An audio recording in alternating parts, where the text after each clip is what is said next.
What's up, Nashville? This is Jay from Williams Honey Farm. Happy Pollinator Week. The sun is out, the sky is bright. Let's go check out some bees. What do you say? Who's with me? Let's do this. So I don't know about you guys, but besides Christmas, National Pollinator Week is just about my favorite time of the entire year. So to celebrate that time, let's check out a beehive. What do you say? So all these stacks around me, if you guys can see it, they're filled with, between, I'd say around between 20,000 and 100,000 bees. That's a heck of a lot of bees, right? And each colony has one leader, one queen, who lays about 1,500 eggs a day for her entire life. She can live up to 5 years if you take really good care of her. And everybody in this colony knows she's there, follows her directions, and when they don't like her, they get a new one. But for the most part, she runs the roost. So the cool thing about honeybees is that this entire box right here is actually like a super organism. There's one queen and about 100,000 workers at their peak season. About 80% of the workforce here is female, and guess who does all the work? Females. We would be nothing without females in the colony. And then there's about 20% males, and they go out there and mate. The queen lays up to 1,500 eggs a day. That's a busy lady. You know, a lot of people ask me, why are you so interested in bees? You know, what's so interesting about a bug? I don't get it. Well, every single time I come to this queen breeding yard, every time that I'm inside my colonies, they teach me something new. This tiny little bug teaches me something new, and it's usually pretty darn cool. You know, it can be how to be a better worker. It could be how to be a better leader. It could be, you know, what's the benefits of hard work? Well, the benefits obviously are honey in this case, but there's a lot of things that it can teach you about life in general, and again, there's a lot of lessons that I think we can all learn from pollinators in general. Let's take a look inside this colony today and see if we can find a queen and see kind of what she's up to. Okay, so the other cool thing about being a beekeeper is it forces you to calm down, it forces you to be quiet, and it forces you to listen. So I'm gonna put on my bee suit right now so I don't get stung in the face. And I'm gonna make sure my smoker's lit. Now smoke is really cool. What it does is it calms the bees down. It actually, there's some people that believe that it actually makes them believe that a forest fire is coming, so they eat a lot of their honey to try and make sure that nothing gets wasted. Well, what happens when you eat a whole lot of honey? You get really sleepy, right? It's just like at Thanksgiving when I eat a whole bunch of turkey and a whole bunch of sides, because there's usually super yummy. It makes me really sleepy. And as a result, it chills the bees out, it masks all the smell around me, and it makes me be able to work the hive pretty easily. So I always make sure I have my smoker lit, just in case I need it. I give them a couple puffs, and then I chill out, and I usually lower my voice. The other thing you really need when you get in a hive is a Hive Tool. This is my best friend. Never lose it. It's super important. All right, let's see what's going on.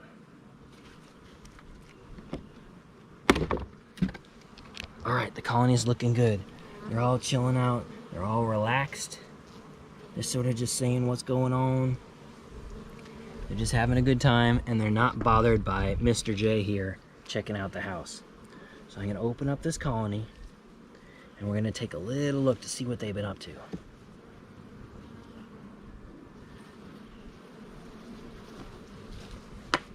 All right, let's take a look.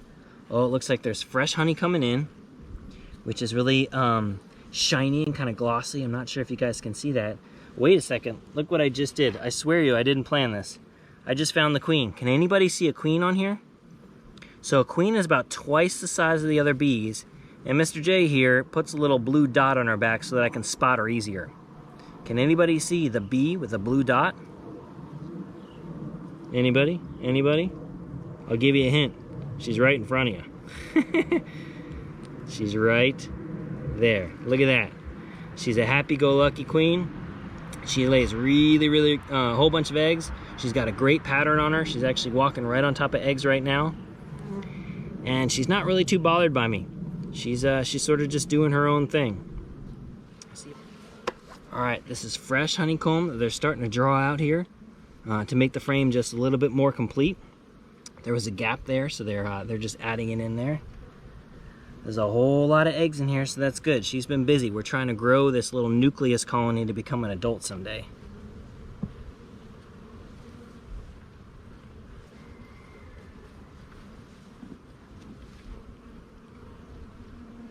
Whoa, this is a heavy frame. This is a frame of honey. And there's also a little bit of pollen in here. All right, if you don't believe me what this is, check it out. This is honeycomb, watch. Isn't that cool? This is fresh honey that's just dribbling on out.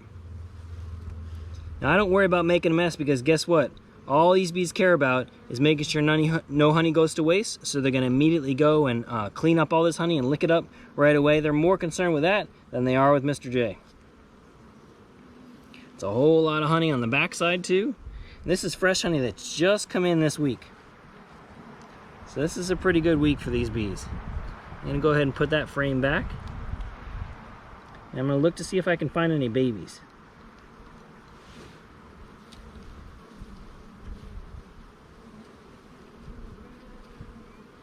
There's a whole lot of babies on there. This is called brood, with a bunch of eggs. Queen seems like she's doing a good job. She's really happy.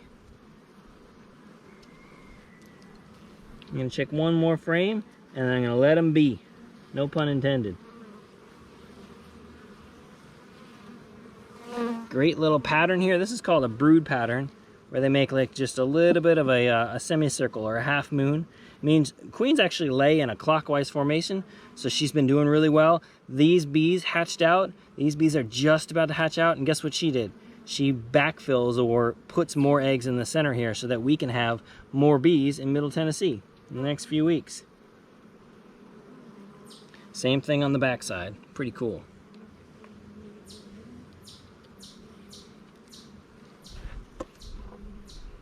In this colony, again, there's probably about, maybe 20, 30,000 bees.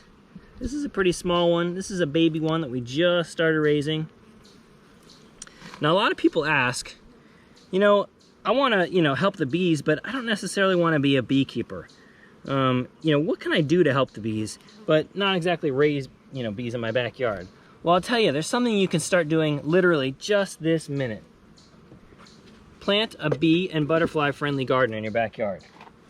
So that's going to be as simple as taking a small space, like a 4x8 sheet or space in your backyard, and planting perennial flowers, something that's going to come up every single year. What's a really good idea is to find some flowers that bloom in alternating times of the year. So find some flowers that bloom in the spring, and then find flowers that bloom in the summer, and then find flowers that bloom in the fall. That way they're sort of doing a tag team effort to make sure that there's always something in your backyard for the bees to feed on and enjoy.